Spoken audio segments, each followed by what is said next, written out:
The Barefoot Lawyer Reports recommends our listeners check out CNBC's recent documentary titled China's Corporate Spy War, which addresses the subject of international property and technology theft by the Communist Party waged on American corporations. To learn more about this documentary, visit cnbc.com. Hi, I'm William Saunders, Director of the Center for Human Rights at Catholic University, and this special edition of our Barefoot Lawyer podcast, I'm talking with one of the winners of our essay contest, which looked at the Chinese communist system and what it means for freedom and democracy, and reflected on it in an essay. So I'm speaking today with Peter James. Hello, Peter. Hey, yeah, thank you for having me. Peter, tell me, you're an undergraduate at Catholic University, is that right? Yes, that's correct. And what year are you in school? So I'm a rising sophomore, and I'm a philosophy and theology double major, and I'm hoping to do a politics minor. Oh, okay. Well, this should have been right up your alley. I guess it was. Yeah. So, Peter, let me ask you this. How did you first hear about the essay contest? Yeah, so this was back in April. I was in the library just reading, and then when I went out into the hallway, I saw one of those flyers up, and I just thought like that would be interesting. It would help me learn more about different political philosophies, and it's just a great experience. Write and learn and read. So, well, let me ask you this, Peter. I guess if you're interested in the subjects you mentioned a second ago, does that mean that you are pretty up to date on current events? Like, is this topic a topic you've thought about? Were you familiar with the Chinese Communist Party's issues? I mean, I imagine you saw some things in the press, but I mean, beyond headlines in the press or anything, were you have any familiarity with the political questions that we considered in the essay? Yeah, so I mean, I read the papers and everything, and I had my fair share of history classes, so I know a little bit about China, but I'm pretty familiar with their political system and even some of the human rights abuses, like the Uyghur Muslims. But it was a learning experience for me because I didn't really know too much about the Tiananmen Square massacre. Like, I knew it happened and it was like for free speech, but I just didn't know like how drastic and gruesome it was. Yeah. Did you know anything about the persecution of Christians or what had been done to the Tibetan Buddhists or the Falun Gong? I don't know too much about that. Yeah, I know there's like the persecution of Christians, but I don't know too much about it. yeah. So, I mean, this is something I hope people listening, if they don't already know all this, will educate themselves about. But China has been in a campaign against the Falun Gong to wipe them out, and the Falun Gong have been the first real victims of this organ harvesting, where they kill somebody by removing organs while the person is alive. It's not taking an organ after somebody dies. It's killing a person by taking their organs to sell them to rich people outside China or to rich people within the Communist Party. And Tibet was a sovereign nation which China crushed and drove the Dalai Lama into exile in India. And it's a unique form of Buddhism. So they certainly repress all religions, and Christianity, we could go into more detail about that, but they seek to replace kind of Christ with Chairman Xi. So Peter, so you were aware of what's happening to the Uyghurs, and for anyone listening who's not up to speed on that, they're Muslim Chinese who are their culture's being crushed, and they're being put into concentration camps, and the Chinese Communist Party is basically trying to force them to lose their cultural identity, and many of them lose their lives. So you had some familiarity with China, Peter. Now I'm going to read just a little bit. Oh, and I want to mention for anybody listening, we have these essays on our website. In fact, I'm looking right now at our website where we have a little excerpt from Peter's essay, and I'm going to read this and then ask you to comment any further, Peter. So every government system has its strengths, but certain strengths come with certain weaknesses. Communism's weaknesses outweigh its strengths, and communist China is no exception. Winston Churchill famously noted, quote, "Indeed, it has been said that democracy is the worst form of government except for all those other forms that have been tried from time to time," end quote. Perhaps President Xi Jinping and the Chinese Communist Party should heed that truth. But the CCP's whole foundation and power rests on being antithetical to truth. So that's the excerpt from your essay. You want to say anything generally, Peter, to develop any of those thoughts? Yeah. Yeah, so I think it's, every political ideology, every political system has certain strengths and with it certain weaknesses. So like, for instance, in the US with our democratic republic, we have, we vote elected officials into office and they represent us. They're beholden to the people. So for us, it's, truth is really on our side.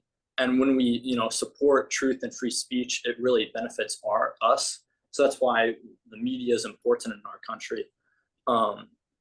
But of course, then certain weaknesses that come with that comes with like the tyranny of the majority and, inherent in the political system that we have, political philosophy, it could tend to make people more like individualistic and selfish. But on the other hand, with China, truth is really its weakness because its whole foundation is on, political control and political stability. So truth is really their enemy. So yeah. Well, so your essay considers, so what's your conclusion? That basically, well, I won't put words in your mouth. So your conclusion is? Yeah, so my conclusion is because China's political philosophy sets itself up against truth, it's only just going to be a matter of time before, truth gets ahead type of thing. Because since they're contingent on control and political stability, that means through the course of history, they're going to have to, diminish human dignity. They're going to have to violate human rights. And so to my eyes, my conclusion is Communist China's certain weakness is truth. And I would choose a country that values truth any day over a country that does not.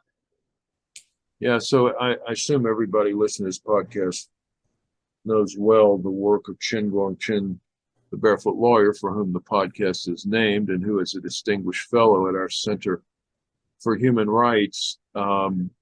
He says similar things to what you just said. And he acknowledges, like you do, that American democracy is not perfect, but American democracy is, as Winston Churchill says, democracy is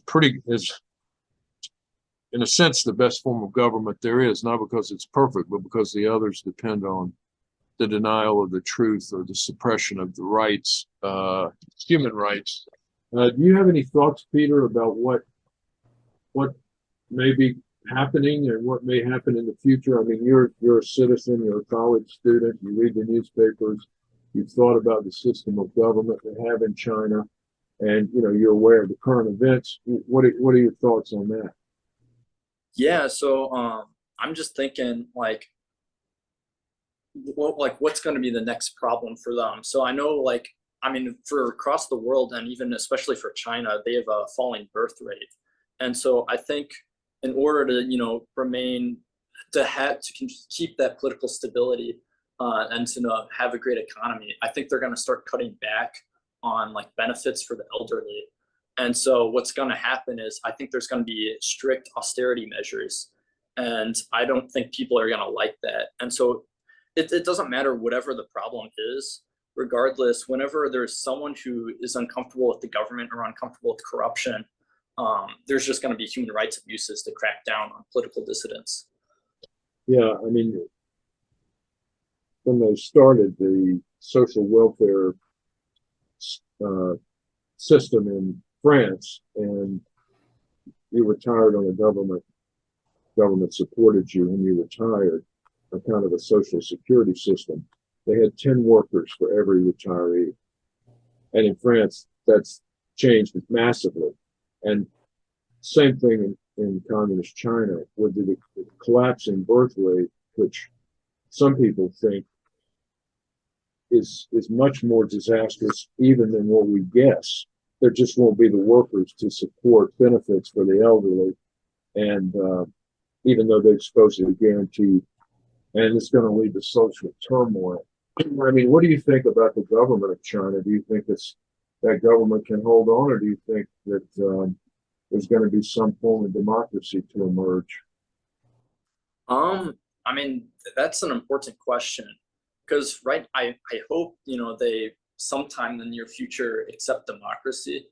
But in order for that to happen, there needs to be pressure on the government in order for that to happen. And right now, President Xi has like no known mechanism for like a successor. So it would just be interesting to see like what plays out. I think there's like, I'm sure it's different cultures and all that. And, the US is very individualistic. And I'm sure, Eastern countries are more collective. So I'm sure there's like a tendency to want like authoritarian governments. I mean, I'm not quite sure, but I could definitely see a push to more like democracy, especially on the local level. Yeah, I think that's, excuse me, the question is just whether the Chinese Communist Party can retain control.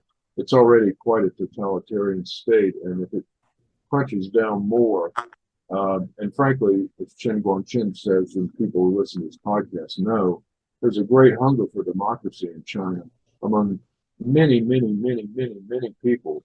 So I don't think myself that this Chinese Communist Party can hold on, and that there'll be an earthquake politically soon. I don't know exactly when, but in the next couple of decades, and that some form of democracy will emerge.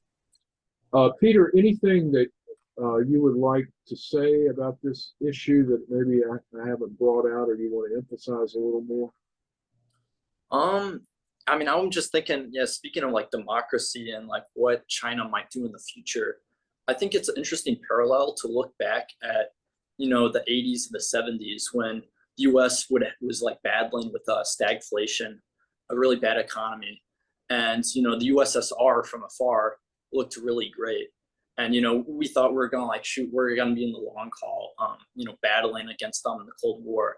But it turns out, of course, the Soviet Union fell in like the 1990s. So I wouldn't be surprised if there's going to be a similar story that plays out. Of course, there's not a perfect symmetrical parallel, but I think it has pretty commonalities. Yeah, that's a good insight. I think you're right. I want to say to everybody listening that again, you can go to our webpage, which is catholic.edu/CHR for our Center for Human Rights. So catholic.edu/CHR. You can read Peter's essay and the other prize-winning essays on our webpage. You can also read more about Guangcheng. And I hope you'll share this because we're going to continue to have this essay contest. And we want to have as many students as possible to participate because we want people to start to think deeply about these issues. In my opinion, this is the kind of number one issue in the world, and many Americans don't know much about it. They may not know probably don't know as much as Peter did, but they can learn by participating in this essay contest. So I hope that anybody listening will encourage their children or grandchildren, etc., to participate. So again, thank you very much, Peter. Yeah, thank you. The Barefoot Lawyer Reports is proud to feature the art of Chen Guangcheng, a human rights activist whose sculptures depict the struggle for democracy and freedom in China. His work is displayed at Liberty Sculpture Park in Yermo, California, which Chen Guangcheng recently visited. You can view pictures of Wei Ming's art at catholic.edu/chr.